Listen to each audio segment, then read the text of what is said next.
To Health Matters today is marked as World Health Day globally to spotlight on the need to embrace universal health coverage and access to essential quality care and financial protection and health services.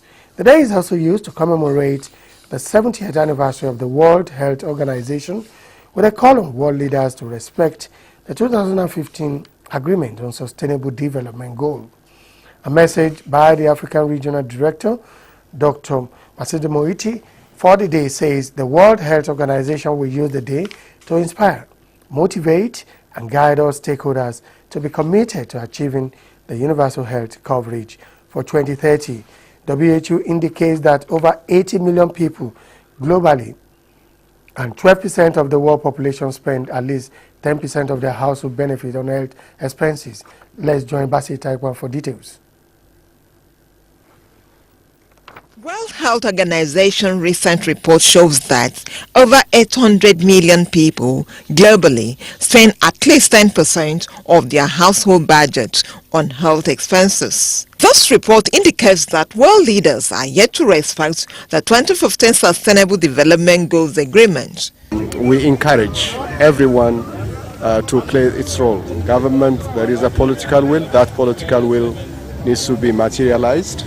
And also the users also. The community has to be able to use the services that are available already and ask for more. In Nigeria, since the declaration of the universal health coverage in 2014, the progress expo says slow but progressing with the new act signed by the government. Attempts are on board to reach universal health coverage in Nigeria. You know, with the launching of the revitalization of the 1,000 PAC by the President of the Federal Republic of Nigeria, this is already #1 commitment. The day featured enlightenment work with health practitioners, WHO partners, and health reporters, led by the WHO country representative. The day is also used to mark the 70th anniversary of the WHO. The theme for 2018 World Health Day is universal health coverage. Everyone, everywhere. Access to quality health services without financial barriers. Basi Taikwan. And to further throw more light on the World Health Day, I have with me in the studio a health system advisor to the World Health Organization in Nigeria, Moses Home. You're welcome to NT International News. Thank you. Thank you for hosting me. Good evening, viewers. And to start with, the theme of this year's universal health coverage. Do you see Nigeria achieving this before the 2030 deadline? Nigeria is certainly on course to achieve this before the 2030 deadline. Nigeria has set the agenda for universal health coverage through the revitalization of primary health care. Nigeria has gone ahead to put in place legal and policy frameworks to ensure that this can be realized by 2030. Currently, the National Health Act 2014 has been put in place that has established the Basic Health Care Provision Fund, which is expected to finance the PHC revitalization. The National Health Policy 2016 and the Health Financing Policy and Strategy of 2017 and the National Strategic Health Development Plan that is near finalization are all policy frameworks to ensure that Nigeria realizes universal health coverage by 2030.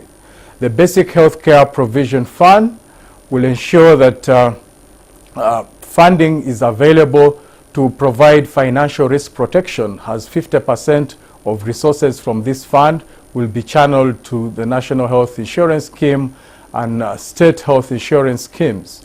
And then 45% of this funding will be channeled through the National Primary Health Care Development Agency and state primary health care development agencies that should be able then to use this funding to put in place quality essential health care services at primary health care level. Furthermore, the aspiration is to rehabilitate up to 10,000 primary health care centers, 1 per ward over the next 2 to 3 years. So this will bring services closer to where the people are. And in this way, we should be able to realize equity, which is one of the fundamentals for universal health coverage. So with the repeated call on world leaders to respect the 2015 Sustainable Development Agreement, what really are they doing right, and what really do you still want them to do? The key sustainable development goal that is primarily focused on health is Sustainable Development Goal 3, that is ensuring healthy lives and well-being for all at all ages. And this Sustainable Development Goal has 13 targets, and one of the critical ones is that we are drawing the attention of world leaders to today is Target 3.8, which is achieving universal health coverage. So leaders have to be regularly show commitment and take on concrete actions that should be able to take us to universal health coverage and Sustainable Development Goal 3 at large. As WHO, we have put in place, that is at the regional level, for Africa, a framework of actions that is mainly around health system strengthening to ensure that Sustainable Development Goal 3 is achieved. And this framework really addresses the 6 building blocks of the health system. That is ensuring that there is good leadership and governance that ensures clear national policies, strategies, and guidelines, ensuring that partners' actions are coordinated.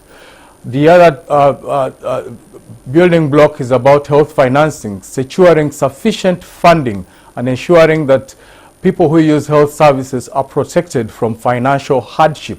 Then we have ensuring that there are adequate human resources to be able to provide primary health care services. And the other aspects are ensuring information systems that track achievement or progress towards universal health coverage. Thank you. So before I leave you, what now is your advice to all the stakeholders involved in this Sustainable Development Agreement that we're talking about? My advice is that we should all rally behind the government's effort to achieve universal health coverage. Once the basic health care fund is capitalized, it provides a good mechanism and strategy for achieving universal health coverage through PHC revitalization. Thank you. Thank you so much for joining us on NTA International. Moses Holm, the Health System Advisor at WHO. We thank you once again for joining us. Thank you for hosting me, and good night. You are still on the news on NTA International. We've just talked to the Health System Advisor of World Health Organization in Nigeria.